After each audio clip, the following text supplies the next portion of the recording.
डंकी मैं आपको शुरू से बताता हूँ। डंकी का प्रोसेस क्या है, आपने एक डोंकर ढूंढ लिया इंडिया में। डोंकर इज लाइक अ पर्सन जो ये सारा अरेंज कराता है। ठीक है, अरेंज कराता है, उसके कॉन्टैक्ट से आगे कि उसका यहाँ से वहाँ तक कॉन्टैक्ट है, वहाँ से एक्स से ए से बी से सी वाले के डी से है, डी का ई से है, ई का एफ से है। ए का डायरेक्ट किसी से नहीं है, ए का सिर्फ बी से है। एक सी वाले को ए नहीं पता, ए वाले को डी नहीं पता, डी वाले को सी नहीं पता। अच्छा ठीक है, यही है सिंपल। आगे किसी को नहीं क्या पता कि क्या हो रहा है क्या नहीं हो रहा। पहले पासपोर्ट बन गया।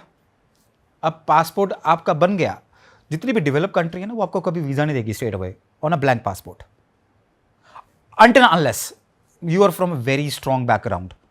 आपके पास बैंक अकाउंट्स है जिसमें लगातार पैसे आ रहे हैं, you are a business person, well educated, आपकी फैमिली है अच्छी, राइट, आपके पास पेइंग सिटीजन हो। हाँ, आप पेइंग सिटीजन हो, जो कि एक नॉर्मल आपने वीज़ा चाहिए आपको यूएस का या यूके का या यूरोप का घूमने के लिए जाना है, you have to bring all the documents कि आपकी ITRs क्या है, आपके बैंक स्टेटमेंट्स क्या हैं, उसमें एक type of like 1000, 2000, 5000 pound, dollar, euro पड़े होने चाहिए कि हाँ ये इनकी लाइक लिटरली वो अगला पता है, उसका बिजनेस है भाई, ये बंदा वहाँ जाके बसेगा नहीं, ये बंदा वापस आ जाएगा। क्या होता है वहाँ पे, आपकी इमिग्रेशन में जाते हो आप या यहाँ पे एम्बेसीज में जाते हो, अगर इंटरव्यू है आपकी, way you from, this and this, what do you do, this and this, 4 question पूछते हैं। यूएस का भी ऐसे वीज़ा लग रहा है 6 क्वेश्चन नहीं पूछेंगे गिनती के, वो क्यों जाना चाहते हो, कहाँ जाना चाहते हो, कहाँ कहाँ जाओगे, तुम क्या क्या करोगे, क्या क्या रहोगे, 5 क्वेश्चन है। अच्छा कितने बंदे काम करते हैं, क्या काम करते हो, टक जाओ, 10 सालों के लिए आपका वीज़ा, सिंपल प्रोसीजर। और वो ऑन द स्पॉट बता देते हैं रिजेक्ट हुआ अप्रूव हुआ। यूएस वीजा में खास ही हो रहा है। हाँ सिंपल बताते हैं। अब जिनका ब्लैंक वीज़ा, जिनकी इतनी स्ट्रॉन्ग पासपोर्ट हिस्ट्री या बैंक हिस्ट्री नहीं है, जिनको पता है, जिनको इंग्लिश भी नहीं आती, जिनको ये भी नहीं पता कि अमेरिका की कैपिटल कौन सी है, अब वो बंदा अमेरिका, यूएस, अमेरिका जैसे हम बोलते हैं पंजाबी में, अमेरिका, कनाडा, वो जाना चाहता बंदा वहाँ पे। क्यों? क्योंकि ना कोई उसका गया हुआ बंदा करेक्ट वहाँ पे, ठीक है, वो कहता है तू आ जा, इस ऐसे ऐसे बंदे से ऐसे आ जा।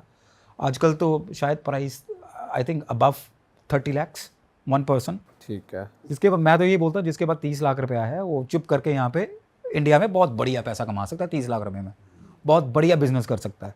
वहाँ पे अभी 100% श्योर नहीं है आपका अभी कि 30 लाख में आप पहुंचोगे या नहीं। अब जिंदा भी पहुंचोगे, फर्स्ट ऑफ ऑल, अब जिंदा भी पहुंचोगे नहीं, आपका ये अभी पक्का नहीं है, तो कुछ भी हो सकता है रास्ते में। आते हैं रूट पे आते हैं। हाँ, तो अब क्या है, जिनके उनको लगता है कि इनका वीज़ा मतलब ऐसे ऐसे नहीं, अब क्या है, दे स्टार्ट विद कंट्रीज जिनके फ्री वीज़ा है। फ्री वीज़ा अपने इंडिया से नज़दीक वाले कौन से हैं, जहाँ पे ज़्यादा इंडियंस हो? थाईलैंड, लाओ, वियतनाम, मलेशिया। अब जाओ पासपोर्ट टिकट लो, यहाँ से ऑन अराइवल वीज़ा है, आपको पे करो। अब तो थाईलैंड ने फ्री कर दिया। आपकी रिटर्न टिकट होनी चाहिए, रिटर्न टिकट कैंसिलेबल है, आपको ही पता है। अब रिटर्न टिकट कैंसिल कर दो, आपको पैसा भूसा भी कटता नहीं, स्पूफ टिकट्स बनती है, सब कुछ बनता है। अब गेम शुरू होती है थाईलैंड में, सारी गेम शुरू होती है थाईलैंड में। अब ए का जो कॉन्टैक्ट है वो बैठा है थाईलैंड में भी, एक बंदा जिसका अपना होटल है या जिसका कॉन्टैक्ट है होटल में, जहाँ पे सारे बंदे रह रहे हैं इकट्ठे होके, जहाँ पे बंदे मतलब अलग अलग। अब ये तो है नहीं दिल्ली से फ्लाइट गई है, कोई अमृतसर से भी जाएगी, कोई दिल्ली से भी जाएगी, कोई गुजरात से भी जाएगी, कोई और कहीं से भी जाएगी, ये सारे एक ही थ्रू है इनका, सारा एक ही वो चैनल है, चैनल एक ही इनका, कि इधर से मतलब उधर जाना है, मतलब अलग अलग भिन्न एयरपोर्ट से बंदे वहीं पे इकट्ठे एयरपोर्ट पे उसी टाइम पे मिलेंगे, सारे एक दूसरे को जानते हैं। थाईलैंड का सेफर है स्टिल? हाँ सेफर है थाईलैंड का ये डंकी या ये सब नहीं, डंकी सेफ थाईलैंड का अभी डंकी शुरू नहीं हुई, अभी वहाँ पे पासपोर्ट पे सिर्फ वीज़ा लग रहा है, स्टैंप लग रही है, राउट बता रहे हैं ये अभी सिर्फ स्टैंप लग रही है। क्यों? अगर कोई बड़ी कंट्री का अप्लाई करना है वीज़ा, लाइक साउथ अमेरिका, जिसने अब डंकी दो तरह की है सर, एक तो हम डायरेक्ट ले चलेंगे आपको, एक इनडायरेक्ट मतलब जंगलों में से, डायरेक्ट मतलब सीधा Mexico. All you have to do is like wall cross करनी है, अपने बॉर्डर क्रॉस करना है, जो कि वहाँ पे बंदा बैठा है कि जिसको पता लग जाता है कि हाँ भाई इस टाइम पे नहीं, पकड़े के उन्होंने वापस मैक्सिको फिर भेज देना आपने, कोई जेल नहीं है, कोई कुछ नहीं, पकड़े के वापस मैक्सिको है आपका, सिंपल, ठीक है। फिर उसके बाद दूसरे दिन के बाद फिर ट्राई, ये नहीं है 1-2 बंदे ट्राई करते हैं, हज़ारों बंदे ट्राई कर रहे हैं, 1000 में से 10 निकल गए, 9 से पकड़े गए, चलो वापस, 3 दिन के बाद फिर चलो चलते हैं। तो ये अब क्या हुआ थाईलैंड से, अब उनको पता है कि 4-5 वीज़े चाहिए कि अच्छी कंट्री का वीज़ा लेने के लिए, कि हाँ भाई बंदे की हिस्ट्री है, बंदा घूमने फिरना जानता है, इसको अच्छा लगता है, तो हम इसको वीज़ा दे रहे हैं। यही हम देखते हैं पूरे एयरपोर्ट पे, एयरपोर्ट पे आप जिसके वीज़ा लगे हो 4, उसको इमिग्रेशन ऑफिसर इंडिया में कभी नहीं पूछेगा कि सर क्या करने जा रहे हो आप थाईलैंड। वो बोलो, वो देखेगा आपको, ठीक है, आपकी शक्ल देखी, पासपोर्ट पे मैचिंग हो रही है, फोटो टच डिपार्टेड की स्टैंप लगाई, ऑफ यू गो। अब कई बंदे जिनका नया पासपोर्ट है, हाँ जी भाई साहब थाईलैंड में क्या करने जा रहे हो, कितने पैसे लेके जा रहे हो, मुझे आज तक नहीं कभी किसी ने पूछा ना, कोई कई लोगों से नहीं पूछते वो, कई लोग बोलते हैं हाँ जी दिखाओ पर्स में कितने पैसे, क्रेडिट कार्ड कितने हैं, रिटर्न टिकट दिखाओ, होटल में कहाँ बुकिंग है, 15-15 मिनट उनसे पूछते हैं। अब उसके बाद थाईलैंड से लाओ, थाईलैंड का वीज़ा है 30 डेज़ का आजकल। उसके बाद लाओ नेक्स्ट कंट्री है जिसमें आप ट्रेन पकड़ के भी जा सकते हो, बाय रोड बाय एयर भी जा सकते हो।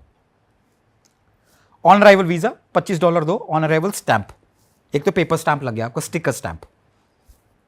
अब लाओ में रखेंगे उनको 10-12 दिन, 10-12 दिन रखेंगे थाईलैंड में, अब 10-12 दिन रखेंगे लाओ में। और जो ये रखते हैं सही तरीके से रखते हैं, खाना पीना देते हैं? बाहर बोलते कि बाहर मत जाओ, कि कोई केस पड़ गया पुलिस का, पकड़े जाओगे क्या फ़ायदा।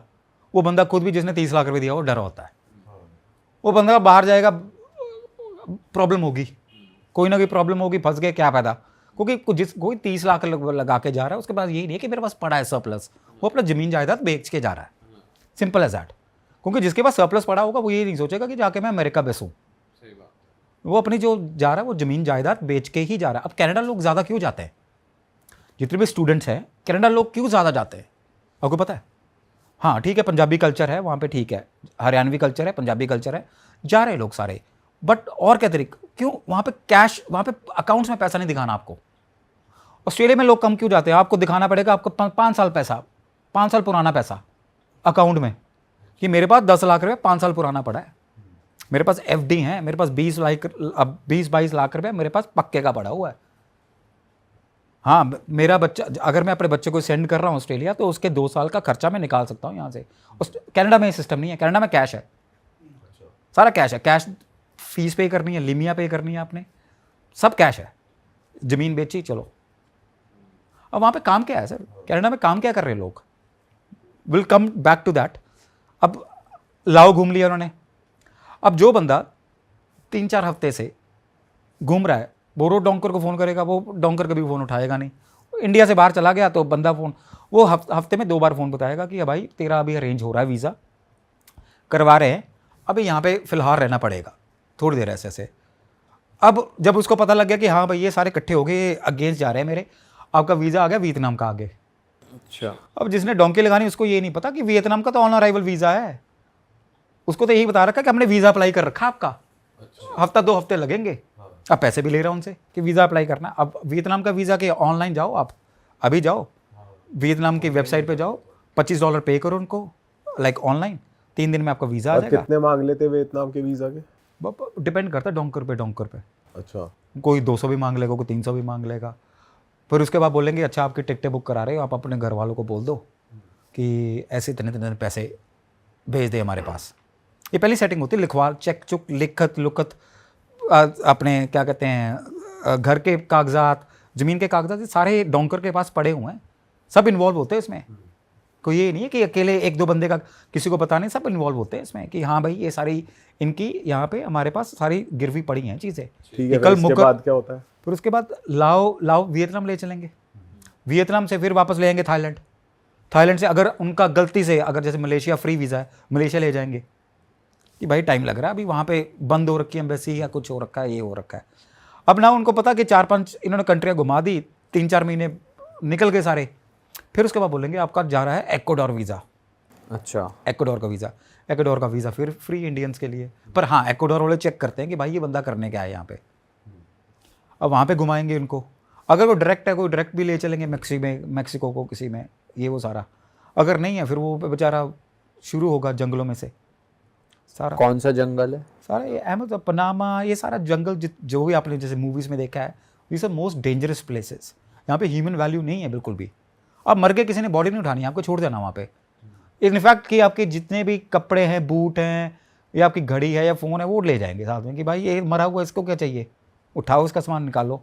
आपने कहाँ पे वहाँ पे जितना भी वो सारा है एक ड्रग रूट वहाँ पे, like the drugs mafia, they control that area. Even army is not, army वाले भी डरते हैं उनसे। अब जैसे अब कई लोगों ने Mexican cartels and Colombian cartels हम सभी ने देखे हैं आजकल, नार्कोस वगैरह, और एवरीबॉडी हैज सीन इट। वो सारा लोग, इवन अमेरिकन गवर्नमेंट एक टाइम पे वो डरती थी कार्टेल्स के पास, क्योंकि उनके पास इनका इतना इंफ्रास्ट्रक्चर, इतनी टेक्नोलॉजी नहीं थी, इतना कार्टेल्स के साथ पास था। वो कार्टेल्स वाले वो अगला 500 किलो कोकेन पकड़वाते थे जान के कि अमेरिकन गवर्नमेंट सारी जितने भी ये इनका ड्रग इन्फोर्समेंट यूनिट है, ये सारा वहाँ पे लग जाएगा, हम 5000 किलो उधर दूसरे रूट से कर देंगे जहाँ पे इनका आइडिया भी नहीं है। अरे ये तो बहुत that's a very old route. मैं I have met so many people. तो जो जंगल से आते हैं वो क्या बताते हैं, क्या क्या होता है जंगल में? It's a nightmare. अब साथ में हो बस ठीक है, जिंदगी कट रही है, आपको नहीं पता कि आप जिंदा पहुंचोगे नहीं पहुंचोगे। वो डिटेल्स याद है किसी ने बताई आपको? बहुत मतलब सेंस कि वहाँ पे एक तो डर के रहना पड़ता है, एक आपके पास शेल्टर नहीं है कोई भी, आपको कोई नहीं पता कि कहाँ से आके माफिया आपको पकड़ ले, गोली मार दे। आपको उसने बोल दिया कि पैसे दे मुझे, तो आपको देने पड़ेंगे। आप ये नहीं बोल सकते मेरे पास पैसे नहीं होंगे, उनको पता है कि आपके पास पैसे हैं, उनको पता है। तो इक्वाडोर से आपको क्या चावल मिलेंगे खाने को, अंडा मिल गया उबला, बस चिकन मिल गया, बॉइल्ड चिकन मिल गया। अगर आप वेजिटेरियन हो फिर तो आप भूल ही जाओ, चावल खाते रहो आप। तो जो भेज रहा है वो सिर्फ खाने की चीज है, उसके अलावा कुछ और नहीं? उसके बाद कुछ नहीं है। उसके बाद उसके बंदे हैं डोंकर, जो जिनको रूट पता है कि हाँ भाई यहाँ से लेफ्ट लेना है, यहाँ से राइट लेना है। तो वो साथ जाते हैं जंगल में? वो हाँ उनके बंदे हैं, वो खुद नहीं जाते, उनके बंदे आगे जिनको पैसे देते हैं कि हाँ भाई ये बंदा इसको लेके जाएगा, इसको $100 दे रहो, आपने $100 पकड़ा देना उसको। ये नहीं है कि 2-4 बंदे हैं वहाँ पे, 50-60 बंदे हैं। और रिस्क उनको भी होता है जो लगवा रहा होता है डोंकी? हाँ, जो डंकी लगवा रहा होता है उन्हें भी रिस्क होता है कि जो गाइड कर रहा है, जो रास्ता बता रहा है? वो इट्स अ माफिया। उनका माफिया है सारा। वो उनका जैसे एक सड़क है, डीटीओ खड़ा हो, डीटीओ उनका जानकार है, ट्रक वाला आता है, डीटीओ जानकार है, डीटीओ को 500 का नोट दिया तो जाओ जी। वैसे सिस्टम है, उनके अलग अलग एरियाज हैं। अब जैसे बॉर्डर क्रॉस करना है, बॉर्डर पे दूसरी मतलब डोंकर है, दूसरा एक तरह का माफिया शुरू होगा, उसको उन्होंने पैसे दे दिए, हाँ भाई इसको $50 दे दो, ये आपको यहाँ से यहाँ तक लेके जाएगा। अब आपने $50 दे दिए, उसको पकड़ा दिए। अब दूसरी जगह पे चले गए 100 किलोमीटर के बाद, बाय बोट या बाय पैदल ही होता ज़्यादा, 50 किलोमीटर 2 दिन के बाद वहाँ पे एक नया बंदा मिल जाएगा, वो आपको दे रहेगा। वहाँ पे मतलब जैसे टूटे हाउसेज हैं, इनकी छत भी नहीं है, 1-2 दीवारी हैं, वहाँ पे आपको बोल देंगे रहने के लिए आपको यहाँ पे 3-4 दिन रहना है, क्योंकि अगली जगह पे मिलिट्री की रेड हो रखी है। आपको मतलब उनका मेन पर्पस ये है कि डरा के रखना है, ताकि आप पैसे देते रहें आपको, वो उनको पैसे देते रहें। अब आपके पास कोई इंटरनेट नहीं है, you have no way of connecting anyone, ना सिम कार्ड है मोबाइल पे, कोई किसी के साथ कनेक्शन नहीं है आपका। अब जैसे उन्होंने बोला कि हाँ मिलिट्री रेड खत्म हो गई, कुछ हो गए, वो आपको आगे फिर ले जाएंगे पानी के रास्ते से या जंगल के रास्ते से, ये वो। और बाय चांस किसी को अगर इंजरी हो गई रास्ते में तो कुछ भी नहीं, नथिंग, कोई डॉक्टर नहीं है वहाँ पे, कोई इलाज नहीं है। अगर आपका पैर मुचड़ गया, अगर लगता है चलना चल रहे हमारे साथ, ये हमारी पेस है, ठीक है, मिलना होगा मिल लिया, तो बैठा रहे यहाँ पे। अगर कोई ज़्यादा बीमार हो गया, जिसको पता कि भाई ये चले, उसको गोली मार देते हैं, खत्म, दी एंड। अगला कहता बोझ है वहाँ पे, ये नहीं है कि हाँ कि अब इसको लेके जाएंगे, इसकी हमारी जिम्मेवारी कोई नहीं। अगला उसको लग रहा है कि भाई ये बोझ है, बंदा ये भड़का रहा है, या बोझ है, ये बीमार हो रखा है, ये जिंदा नहीं बचेगा अगले एक दिन, तो खुद ही निपटाते, गोली मार के उसकी बॉडी फेंक देनी उन्होंने वहाँ पे। ये भी नहीं दबाना वहाँ पे, फेंक दी, खत्म, दी एंड। अब मुझे एक दोस्त मिला था, एक बंदा मिला था, बहुत रो रहा था बेचारा, डिपोर्ट होके आया था। तो मैं पूछा उसे, मैं क्या अब, कहता दोबारा जा रहे हैं ऑब्वियसली, इसका 30 लाख रुपए लगा, अगला कहता 10 लाख रुपए और लगा दो, कहता मैं दोबारा जाऊंगा। मैं क्या, कहता भाई बंदा खत्म हो जाता अंदर से। कहता उसको वो 2-3 महीने जो जंगल के हैं, उसको निकलने के लिए कम से कम 5 साल लग जाते हैं। कहता रात को नींद नहीं आती, हम डर जाते थे, क्योंकि इतनी डेड बॉडियां देखी हमने ज़िंदगी में। अरे वाह, आपने ये वीडियो यहाँ तक देख ली भाई, तुमने हमारी मेहनत सफल कर दिया, तुम ही लोग हो असली रियल हिट। और अगर आपको बहुत मज़ा आ रहा है ऐसी क्लिप्स में, ऐसी वीडियोस में, तो फटाफट जाइए प्लेलिस्ट पे, बिंज वॉच कीजिए, सारी वीडियोस देख डालो और मौज काटो। दैट इज इट, हम मिलेंगे नए पॉडकास्ट में, नई क्लिप में। Till then bye bye, see you, take care, do subscribe, best of real talk online. Okay, bye bye.